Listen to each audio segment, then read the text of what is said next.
오늘 읽으신 말씀 중에서 온천에 다니며 만민에게 복음을 이란 말씀의 제목으로 귀한 은혜 나눴으면 좋겠습니다. 3주 동안 지금 이제 교회에 대해서 함께 이야기를 나누고 있어요. 여러분 안에 잘 이렇게 정리가 되셨으면 좋겠어요. 정리가 된다는 게 뭐냐면 성경을 통해 하나님이 보이신 이 교회 공동체를 내가 어떤 가치를 가지고 생각하고 바라보고 또 거기서 사랑할 것인가, 함께 세워갈 것인가 라는 방향으로 좀 교회를 생각해 봤으면 좋겠습니다. 첫 번째로 나눴던 게 머리 대신 예수님이라는 제목을 가지고 예수님과 우리가 뗄래야 뗄 수 없는 관계다라고 제가 설명을 드렸어요. 예수님이 머리시고 우리가 그 머리에 속한 몸이다, 몸의 지체다라고 말씀을 드렸습니다. 그래서 그게 좀 어렵게 얘기하면 교회의 통일성이다라고 말해요. 머리 대신 예수 그리스도께 우리가 붙어 있어야 된다라고 첫 번째 얘기했고요. 두 번째는 지난 시간에 우리가 알 수 있도록 그림으로 보여주신 그림이 예수님이 우리의 한 분밖에 없는 신랑이시다라고 얘기를 했어요. 우리는 어떤 존재죠? 그러면 신랑과 결혼한 신부. 여러분, 신랑 신부가 여러 명 있으면 돼야 안 돼요? 돼요, 안 돼요? 돼요? 그러니까 결혼식 하실 때 잘 이해하시고 들어보세요. 결혼식 할 때 여러 명의 신랑과 여러 명의 신부 이렇게 결혼하면 돼야 안 돼요? 그런 경우는 없잖아요. 다 한 신랑 한 신부가 결혼을 하잖아요, 그죠? 그런 이유로, 그런 그림으로 이해하시면 좋을 것 같아요. 바로 뭐냐면 교회가 가진 거룩함이다라는 거예요. 구별되어서. 그렇죠? 여러분, 아무하고나 결혼하고서 아무하고나 막 사랑을 나누지 않습니다. 오직 신랑과 신부만이 그 사랑의 교제를 가지는 거죠. 그게 어떻게 보면 거룩이란 말을 우리가 이해할 수 있다면 이렇게 이해할 수 있을까? 구별된 거, 함부로 하지 않는 거. 왜? 소중하니까 라는 거예요. 그게 바로 교회의 거룩성이다라고 말할 수 있을 거예요. 세 번째, 오늘 나눌 내용은 바로 이겁니다. 교회는 복음을 전해야 되는 공동체다라는 거예요. 그렇죠? 오늘 말씀을 읽어보면 아주 쉽게 15절의 말씀 그렇게 얘기하고 있어요. 또 너희에게 이르시되 너희는 어디에 다니며? 자, 이 대답을 잘해주세요. 어디에 다니며? 누구에게? 뭘 해라? 네, 이거예요. 이게 교회에게 말한다면 교회는, 건강한 교회는 뭘 하냐? 복음을 전하게 되어 있어요. 그렇죠? 이걸 신학적인 용어로 말하면 교회의 사도성이라 말할 텐데, 쉽게 말하면 그때로부터 전해진 복음이 오늘 우리에게까지 전파가 돼서 왔다라는 거예요. 그렇죠? 여러분도 생각해보면 누군가가 복음을 전해줬기 때문에 복음을 믿고 예수를 믿고 이 교회된 공동체를 누리고 있는 것 아니겠습니까? 그렇죠? 아무도 없었는데 내가 나 혼자 믿었어 라고 말하는 분들은 사실 없을 거예요. 제가 봤을 때 웬만하면 누군가를 통해서 복음을 전해 들어서 우리가 예수님을 믿게 되었다라는 거죠. 그렇다면 그 복음을 받은 우리가 가져야 될 교회된 모습이 뭐냐? 내가 정말 거룩한 교회로, 정상적인 교회로 살아간다는 건 뭐냐? 바로 이겁니다. 오늘 15절 말씀, 다시 한번 우리 말씀 읽어볼까요? 다시 한번 읽어봅시다. 아주 중요해서 그래요. 다시 한번 읽어봅시다. 시작. 또 이르시되 너희는 온 천하에 다니며 만민에게 복음을 전파하라. 그렇습니다. 여러분, 예수님이 부활하셔서 제자들에게 명령을 내리세요. 물론 마태복음 28장에 나 있는 지상명령이라서 가장 중요한 명령, 그래서 너희는 가서 제자를 삼아 아버지와 아들과 성령의 이름으로 세례를 베풀고 내가 너에게 분부한 모든 것을 가르쳐 지키게 행하라 라는 말씀도 있지만, 또 오늘 말씀을 보면 그 비슷한 맥락에서 제자들에게 주신 중요한 말씀이 있어요. 자, 첫 번째, 어디를 가야 된다? 제자는 온 천하에 다니며. 네.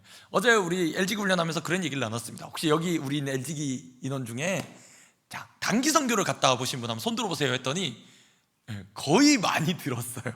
이 시간에 안 들을게. 어제 많이 들었거든요. 몇 명 빼고서 많이 들었던 것 같아요. 여러분, 단기 선교는 그냥 여행이 아니잖아요. 여러분 아마 교회 생활하시면서 뭐 중고청을 이렇게 오시면서 한두 번은 가셨을 것 같아요. 저도 생각해보니까 대학생 돼서 저는 대학교 3학년 1학기 때 여름방학 때 전 처음 단기 선교를 갔었거든요. 그때만 해도 여러분 지금이라고 생각하시면 돼요. 그때만 해도 여러분 핸드폰이 스마트폰이 아니었던 시대예요. 지금처럼 막 정보가 많은 시대가 아니었고요. 그때는 죄송해요, 라떼는 얘기는 잘 안 할게요. 그냥 단기 선교가 그렇게 쉽게 가는 건 아니었어요. 그래서 단기 선교의 개념이 오늘날 우리 청년들이 생각하는 해외 여행 간다는 의미가 아니라 뭐합니까? 복음 전하러 가는 거죠. 누구에게? 천하 만민에게. 예. 여러분 그런 경험이 있었다면 생각해 봅시다. 여러분 어떤 나라를 가보신 적이 있으세요? 웬만해서는 단기 선교를 갔다 생각해 보면 여러분이 갔던 나라들을 한번 생각해 봤으면 좋겠습니다. 여러분 그 나라를 가게 되셨을 때 어떤 마음이 들었어요? 아무런 준비 없이, 아무런 기도 준비 없이, 아무런 사전에 모임 준비 없이 그냥 갈 리는 없어요. 그쵸? 다 어떻게 해요? 한 달 혹은 두 달을 미리 기도로 준비해요.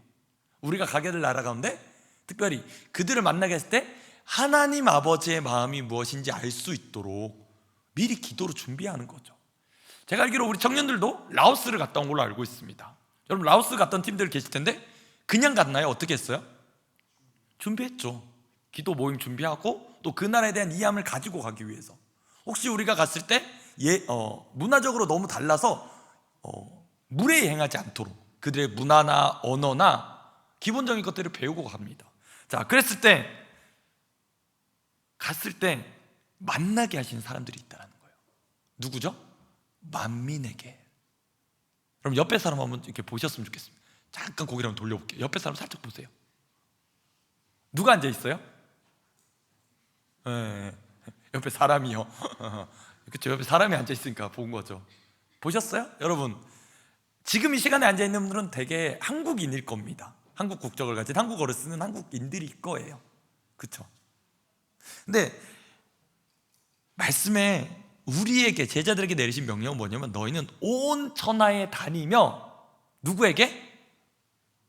만민에게 복음을 전하래요. 그게 교회라는 거예요. 근데 우리 안에는 이런 고정관념이 딱 있어. 나는 절대 안 나가. 절대 안 나가. 난 절대 한국 밖을 벗어나지 않으리. 좋아요. 그렇게 생각할 수 있죠. 근데 여러분 생각해 봅시다. 통계적으로 지금 우리나라에 들어와 있는 외국인들이 몇 명 정도 되는 것 같아요? 우리나라에 들어와 있는 외국인들, 외국인 노동자일 수도 있고요, 다문화 가정일 수도 있고요. 생각보다 많은 외국인들이 있었습니다. 제가 이번 주 그렇죠. 월요일에 저희 장모님이 저희 선교 훈련 받는 동안 뒷바라지 해주시고 이제 내려가셨거든요. 13주 만에 이제 진짜 집으로 돌아가시는데 서울역에 모셔다 드렸습니다. 서울역에 갔더니 여러분 서울역에 한국 사람은 있을까요? 어떨까요? 많은 외국인들이 있어요. 제가 지나가면서 봤는데 일본어를 쓰는 분들이 계셨고 또 흑인이신 분들도 있었어요. 우리나라에 대략 250만에서 350만의 외국인들이 들어와 있어요. 적은 숫자가 아니죠. 광역시급보다 더 많잖아요. 어떻게 보면 250만에서 350만. 그러면 우린 이렇게 얘기할 거예요. 목사님 저는 못 나갈 것 같은데요? 너무 문화가 다르고 생활하는 게 다르니까 저는 못 나가요. 저는 한국이 좋아요. 좋아요. 그러면 여러분 우리나라에 있는 사람들을 보시라고요. 우리나라에 누가 들어있어요? 만민이 들어와 있어요. 복음을 들어야 될 세계 다양한 족속의 사람들이 우리나라에 이미 들어와 있어요. 여러분 조금만 걸어가시면 여기 장릉 아세요? 장릉 모르세요? 이제 소개해드려야 되나요? 장릉을? 장릉 어딘지 아시죠? 여기 조금만 걸어가면 문화유산으로 등록되어 있는 거기에 조금 밑에 내려가시면 공장 단지가 있어요. 거기에 외국인 노동자들이 한 500명 정도 일하고 있어요. 외국인들이 거기 살아요. 전 가봤거든요. 사는 집도. 목사님 선교는 너무 저기 멀리 가야 되는 것 아닙니까? 혹은 우리가 바다를 떠나서 비행기 타고 멀리 가야지 되는 것 아닙니까? 라고 생각이 든다면 여러분 기억하십시오. 우리 옆에도 있어요. 전 심지어 이번 주에 여기 앞에 있는 마트에 갈 때 여러분 보신 적 있나요? 히잡이라고. 히잡? 히잡이 뭐예요? 히잡. 그치 이거 그 무슬림 여인들이 쓰는 이 뭐라 그러죠? 천으로 이렇게 둘러싼 거. 마트를 가시더라고요 그분들이. 풍무동에 우리 동네에 누가 살아요? 무슬림 여성들이 살아요. 그러니까 선교를 되게 멀리 간다라고 생각하지 않으셔도 돼요. 맞아요. 여러분 지금 주님이 말씀하세요. 너희는 온 천하에 다니며 누구에게? 만민에게. 자, 뭘 해야 돼요? 이제 세 번째 무엇을 해야 됩니까? 복음을 전해야 돼요. 복음을 전해야 돼요. 그게 교회가 가진 특성이라는 거예요. 교회된 여러분 안에, 저와 여러분 안에 박혀있는 DNA가 뭐냐면 너희는 복음을 전해야 되는 거예요. 우리 5월달에 또래 모임에서 전도하러 나갔던 거 제가 유심히 봤습니다. 부끄럽지만 이렇게 부채에다가 볼펜 붙인 거 이렇게 들고 막 청년들이 가더라고요. 여러분 뭘 하면서 이렇게 나눠주셨나요? 무슨 얘기 하셨어요? 그 나눠줄 때 제발 받지 말아주세요 이렇게 바라면서 했나요? 어떠셨어요? 이렇게 나눠주면 어떤 마음이 들든가요? 또래에서 아마 그런 마음 들 거예요. 난만 잘 못하는데 저 사람 내 걸 그냥 피해갔으면 좋겠어. 여러분 복음을 전하면 돼요. 쉽게 말해볼까요? 예수님이 그냥 누구신지 간단하게라도 전하시면 돼요. 정 말하기 어려우면 예수님 믿으세요라고 말하시면 돼요. 예수님 믿으세요, 예수님 믿어야 구원받아요 라고 얘기하시면 돼요. 예수님 그걸 우리에게 지금 요청하셨어요. 너희가 교회냐? 교회면 교회 안에 무슨 특성이 있어야 되냐면 교회는 반드시 복음을 전하는 공동체라는 거예요. 복음을 전해야 돼요. 복음이 뭡니까? 바로 우리를 구원하신 예수님을 소개하는 거죠. 예수님이 누구신가라는 거예요. 내가 말이 너무 어려워, 내가 힘들어, 그러면 적어도 당신이 경험한 예수님을 소개해 주시는 거예요. 제가 예수님 경험했는데, 예수님 만났는데 예수님 너무 좋아요. 저희 아는 분이 이렇게 전도하세요. 그냥 저는 예수님 만났는데 예수님 너무 좋아요. 근데 그게 숨길 수 없는 진실한 표정이에요. 그냥 가식이 아니라 정말 내가 경험한 예수님이 너무 좋다라는 거예요. 그분 그렇게 소개해요. 예수님 만나보세요, 너무 좋아요. 그리고 전도하고 가는 거예요. 이렇게 여러분이 엄청난 말로, 설득력 있는 말로 전도하는 거 아니에요. 여러분이 만나신 예수님을 소개해 주시면 돼요. 누구에게? 온 천하에 다니며. 누구에게? 만민에게. 그게 교회된 여러분의 삶의 모습이가 된다는 거예요. 그러면 여러분 기억합시다. 아무런 방해가 없느냐라는 거예요. 내가 복음 전하는데 아무런 방해가 없느냐. 여러분 그러면 누가 전도 안 할까요? 왜 전도 못 할까요? 왜 어렵다고 생각되세요? 방해가 있으니까요. 자, 그 방해가 뭐냐? 17절 18절 말씀 다 함께 한번 읽어주세요. 17절 18절 말씀 함께 읽어봅시다. 시작. 이런 표적이 따르리니 곧 그들이 내 이름으로 귀신을 쫓아내며 새 방언을 말하며 뱀을 집어올리며 무슨 독을 마실지라도 해를 받지 아니하며 병든 사람에게 손을 얹은즉 나으리라 하시더라. 물론 믿는 자들에게 주시는 표적, 기적이 따르겠지만 또 생각해보면 뭐예요?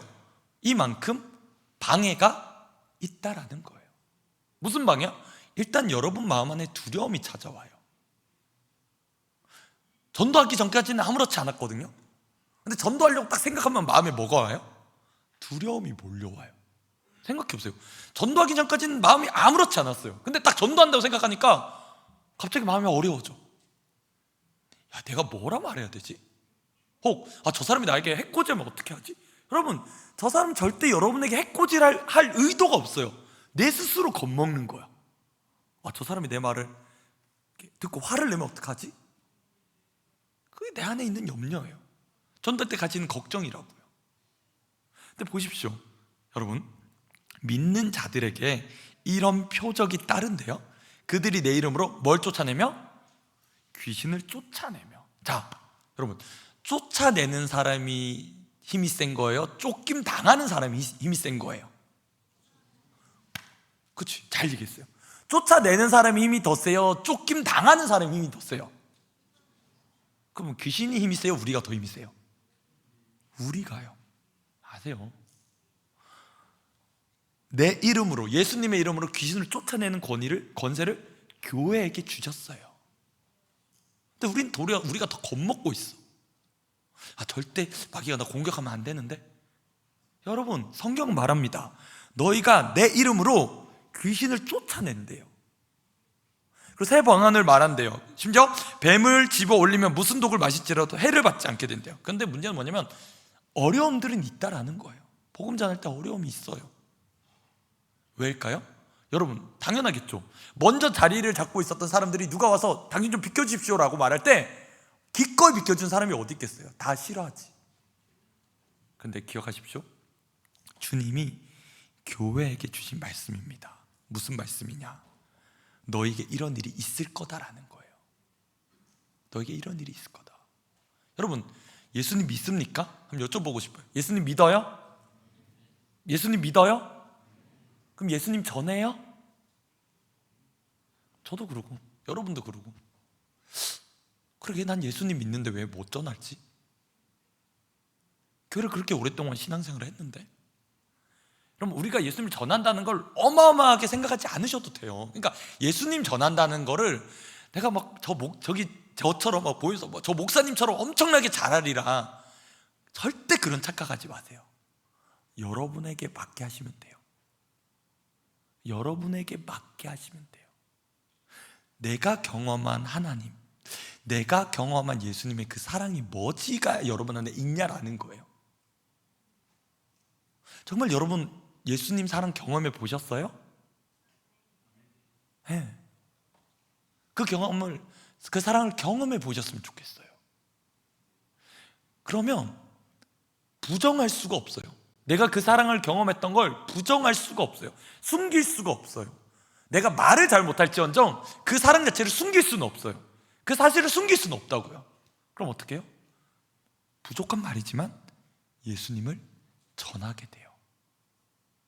예수 믿어보십시오. 예수님이 저의 구주신데, 구원자신데 그게 너무 좋아요. 난 때로는 내 스스로 되게 찌질하다고 생각했었거든. 되게 못났다고 생각했었어. 근데 그 주님이 나에게 오셔서 내 이름 불러주시면서 성원아, 내가 너 사랑한다 라고 말씀해 주셨어. 그러니까 내가 주님께 물었어요. 주님 왜 저가 좋으세요? 난 그렇게 물었어 주님께. 근데 주님이 나는 네가 그냥 너무 좋아 라고 말씀해 주셨어요. 전 그런 얘기 자주 해요. 나는 그런 주님을 만났다고. 마치 고슴도치 같이 날이 날 써 있는, 여러분 아세요? 날이 날 써 있는 저였거든요. 주님을 많이 찔렀어요. 가시돋지 말로 주님께 되게 말 많이 했었어요. 근데 주님이 어떤 주님이시냐면 비누같이 녹아지셔서 그걸 싹 가려주시고 덮어주시더라고요. 비누 아세요? 물이 묻어 싹 녹아지면서 제가 찔렀던 그 부분이 아무렇지 않게 가려주시는 주님이셨어요. 그래서 주님 말씀하셨어요. 성원아, 내가 너 사랑한다. 내가 너 사랑한다. 부정할 수가 없겠더라고요. 아, 주님이 나를 사랑하시는구나. 이렇게 사랑하시는구나. 그 사랑을 얘기하는 거예요. 여러분, 여러분이 경험하신 하나님의 사랑을 나눴으면 좋겠습니다. 내가 때로는 뭐 단기 선교를 가서 교회의 어떤 소속으로 사역을 했을 수도 있지만 또 못 나간 지체들도 있잖아요. 그렇다면 내가 국내에서는 어떻게 했는지, 내가 지금 살아가면서 내 직장에서, 내 학교에서 어떻게 하고 있는지 그걸 나눠보자는 거예요. 나는 과연 교회인가? 교회로서 살아가고 있는가라는 거예요. 그 한 가지는 뭐라고요? 교회라면 반드시 예수님을 증거하게 되어 있다는 거예요. 예수님을 소개하는 거예요. 저 사람이 듣든지 안 듣든지 내 사명은 예수님을 소개하는 거예요. 자, 여러분 그렇게 했을 때 여러분 각자마다 좀 다를 것 같아요. 그런데 생각해 봅시다. 하나님께서 여러분에게 허락하신, 여러분에게 발딛게 하신 온 천하는 어디예요? 그게 하나님 여러분을 허락해 주신 곳이에요. 여러분이 발딛고 만나게 하신 사람들이 여러분에게 지금 복음을 전하라고, 교회로서 복음을 전하고 살라고 허락하신 곳이라는 거예요. 그냥 거기 아무렇게나 있는 게 아니라 교회로서 있으라는 거예요. 그럼 뭐 해야 돼요? 만민에게 복음을 전해야 돼요. 여러분이 복음을 전해야 될 사람은 누구입니까? 여러분이 복음을 전해야 될 사람이 누가 있나요? 옆에 보세요. 혹시 내 주변에 아직 예수님을 모르는 친구는 없는가? 혹은 예수님을 들어본 적은 있는데 솔직히 신앙이 약한 것 같아 하는 친구들도 있잖아요. 여러분 자신일 수도 있지만 또 여러분이 봤을 때 여러분보다 더 약간, 교회는 다닌다고 말하는데 믿음이 약한 친구들이 있을 수 있잖아요. 그 친구한테 뭐예요? 예수님 소개하는 거예요. 너 예수님 믿어라. 아, 나 예수님 믿는데? 예수님 잘 믿어라. 제대로. 우리 중에도 똑같을 겁니다. 여기 나와 있는 우리 청년 중에 예수님 모르는 청년들 잘 없을 거예요. 웬만하면 교회 다니면 예수님에 대해서 들어봤을 거예요. 여러분께 도전드립니다. 예수님 잘 믿읍시다. 예수님 잘 믿읍시다. 왜요? 예수님을 믿고 따르는 제자들의 삶에 여러분 분명히 어려움이 와요. 어려움이 찾아와요. 무슨 이유로? 예수 믿는다는 이유로 찾아와요. 불편함이 찾아올 겁니다. 직장이든 군대든 학교든 간에 예수 믿는 것 때문에 때로는 조롱당하고, 때로는 놀림당하고, 때로는 왕따당할 수도 있고, 때로는 오늘 대예배 때 담임 목사님 그런 예화로 얘기하셔서 어떤 분의 얘기를 해주셨는데, 뭐라 그러죠? 강등되실 수도 있어요. 직급이 강등되는 경우도 있어요. 왜? 복음 전했다는 이유로. 그런 일이 있을 수 있어요. 근데 귀한 건 뭔지 아세요? 예수님이 함께 하신다라는 거예요. 여전히 예수님이 우리를 버리지 않고 함께 하신다라는 겁니다. 그럼 이 말씀을 꼭 읽어봤으면 좋겠습니다. 우리 몇 절 더 내려가서 19절 20절 말씀입니다. 마가복음 16장 19절 20절 말씀 딱 바로 밑에 있죠. 두 절 말씀 한번 읽어볼게요. 함께 읽어봅시다. 시작. 주 예수께서 말씀을 마치신 후에 하늘로 올려지사 하나님 우편에 앉으시니라. 제자들이 나가 두루 전파할세 주께서 함께 역사하사 그 다른 표적으로 말씀을 확실히 증언하시니라. 그래서 제자들이 어떻게 했어요? 그 말씀에 따라서 두루 전파했대요. 그 말씀대로 두루 전파했대요. 그리고 어떻게 합니까? 주님께서 함께 일하셨다라는 거예요. 그럼 여기 눈이 가셔야 돼요. 주님이 자, 너네는 온 천하에 다니며 만민에게 복음을 전파하라. 난 이제 하나님 아버지 옆으로 올라간다, 승천한다. 올라가셨어. 너희끼리 잘해. 이렇게 하신 게 아니라 누가 함께 하셨대요? 주께서 함께 무엇하사? 일하사. 여러분이 복음 전할 때 누가 함께 하신다고요? 주님이 함께 하신다고요. 함께 하는 능력을 주신다고요. 근데 써야지 알잖아. 내가 능력이 없는지 해봐야 알잖아. 말을 안 듣는데 어떻게 알아요? 복음을 안 전해보는데 어떻게 알아요? 내가 믿고 있는 게 진짜인지 아닌지 전해보지 않는데 어떻게 확인을 해요? 그러니까 자기 신앙이 물러지는 거야. 여러분 이해되세요? 내가 신앙이 있어, 은혜를 받았어, 마음이 뜨거웠어. 그럼 뭐 하면 돼요? 전하면 돼요. 아주 쉬워요. 근데 안 전하면 어떻게 돼요? 식어져요. 신앙이 식어요. 예배 때 뜨거워졌거든? 셀몬 또 열심히 나눴거든? 근데 세상에 나가서는 어때요? 다 숨어요. 정체를 들키지 않으리라. 내가 예수 믿는 것을 아무도 모르게 하자. 정체를 숨겨요. 그러면 어떻게 돼요? 신앙이 식어요. 사랑이 식어요. 그럼 어떻게 돼요? 또 지쳐서 와요. 여러분 한 주간 간단합니다. 천하에 다니며 만민에게 복음을 전하십시오. 이번 주는 그거 하나예요. 아, 내가 만나는 누군가에게 복음을 전해보자라는 거예요. 그게 여러분 적용이에요. 오늘의 적용. 아, 복음 전해보자. 말을 잘해서가 아니라, 논리 정연해서가 아니라 여러분이 만난 하나님의 사랑을, 내가 만난 하나님 있잖아요, 여러분 안에. 그 얘기를 그냥 얘기해 주세요.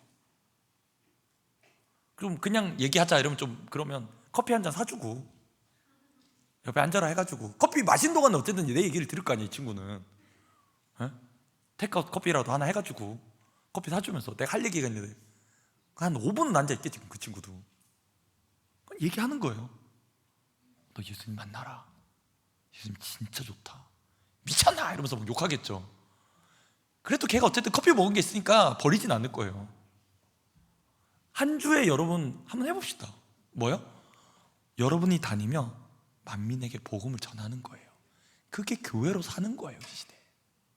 교회답게 사는 거예요. 그게 교회는 복음을 전하는 공동체예요. 그래서 여러분이 예수님을 믿게 됐잖아요. 오늘 이 시간에 있는 여러분이. 여러분도 누군가 전해줬으니까 믿은 거 아니에요? 누군가 나에게 얘기해줬겠지, 복음을. 그러니까 예수님을 믿게 됐겠지. 그럼 여러분 당연한 거지만 받았으면 어떻게 해야 돼요? 교회는 흘려보내는 거예요. 내가 복음을 받았으니까 복음을 전해주는 거예요. 쉽습니다. 그렇게 삽시다. 할렐루야. 할렐루야. 셀리어드들과 함께 오늘 셀 모임 하면서 부족하지만 그런 결단으로 나갔으면 좋겠습니다. 함께 찬양할 텐데, 여러분 이런 찬양입니다. 주님이 우리를 세상의 빛으로 부르셨대요. 그래서 우리를 산 위에 있는 마을로 두셨대요. 그럼 산 위에 있는 마을은 어떨까요? 다 보여요. 다 드러나게 돼요. 숨길 수가 없어요. 여러분이 교회로 살아가는 거 숨길 수가 없어요. 보여져요. 근데 난 스스로 계속 빛을 어둡게 가리고 있어. 난 내 스스로 정체성을 계속 숨기고 있어. 난 그리스도인 아닌 것 같아. 아니요, 여러분 그리스도인이에요. 마귀는 계속 속삭여요. 너 아무것도 하지 마. 너 은혜만 받고 아무것도 하지 마라고 말할 겁니다. 근데 복음은 분명히 말해요. 너는 온 천하에 다니며 만민에게 복음을 전파해라 라고 말하세요. 전하래요. 그럼 일은 누가 하신대요? 하나님이 하신대요. 아주 쉬운 논리. 말씀에 순종합시다. 말씀에 순종합시다. 전파하는 말씀에 순종합시다. 그럼 하나님이 어떻게 일하시는지를 우리 삶에 보게 하실 줄 믿습니다. 그 은혜를 구하면서 이렇게 찬양으로 나갑시다.